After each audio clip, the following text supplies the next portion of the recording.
Britain में live in relationship Bharat की आज़ादी के बहुत पहले से ही आम हुआ करता था। तो ऐसे में शादी के पहले बच्चे भी पैदा हो जाते थे। लेकिन उस दौर में ज्यादातर कपल्स उन बच्चों को समाज के डर से या जिम्मेदारी से बचने के लिए चर्च के दरवाजे पर छोड़ दिया करते थे। और जब ऐसे लावारिस बच्चों की तादाद बढ़ने लगी तो ब्रिटेन की सरकार ने एक सिस्टम बनाया। उन्होंने कॉन्वेंट खोले जहाँ इन अनाथ और नाजायज कहे जाने वाले बच्चों को रखा जा सके और उनकी देखभाल की जा सके। लेकिन भारत में ये आइडियोलॉजी और ज्यादा कॉम्प्लेक्स और कॉम्प्लिकेटेड थी। यहाँ इन कॉन्वेंट्स को शुरुआत में फ्री स्कूल कहा जाता था, जहाँ गरीबों और अनाथों को पढ़ाया जाता था। और धीरे धीरे यही model Calcutta university, Bombay university और मद्रास यूनिवर्सिटी जैसी बड़ी संस्थाओं की नींव भी बन गया, जो कि आज भी मौजूद है। लेकिन इस कहानी में एक बहुत बड़ा ट्विस्ट है। मैकाले का मानना था कि इन स्कूलों से ऐसे बच्चे निकलेंगे जो अंग्रेजियत को ही आधुनिकता मानेंगे, और जब ऐसे बच्चे इस देश की बागडोर संभालेंगे तो अंग्रेज भले ही भारत से चले जाएं, लेकिन अंग्रेज मानसिकता की गुलामी कभी नहीं जाएगी। और क्या ऐसा नहीं हुआ? आजादी के 75 साल बाद भी आज भी हम अपने ही देश में अपने ही लोगों के बीच हिंदी बोलने में शर्माते हैं। कॉर्पोरेट ऑफिसेज में हिंदी बोलना डाउन मार्केट माना जाता है,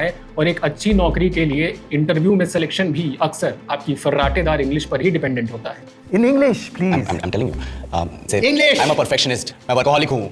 मैं innocent. English. अच्छा बैंक क्या इंग्लिश लगा रखा है बे? लेकिन सवाल यह है कि लॉर्ड मैकाले के उस सपने को आज कौन पूरा कर रहा है?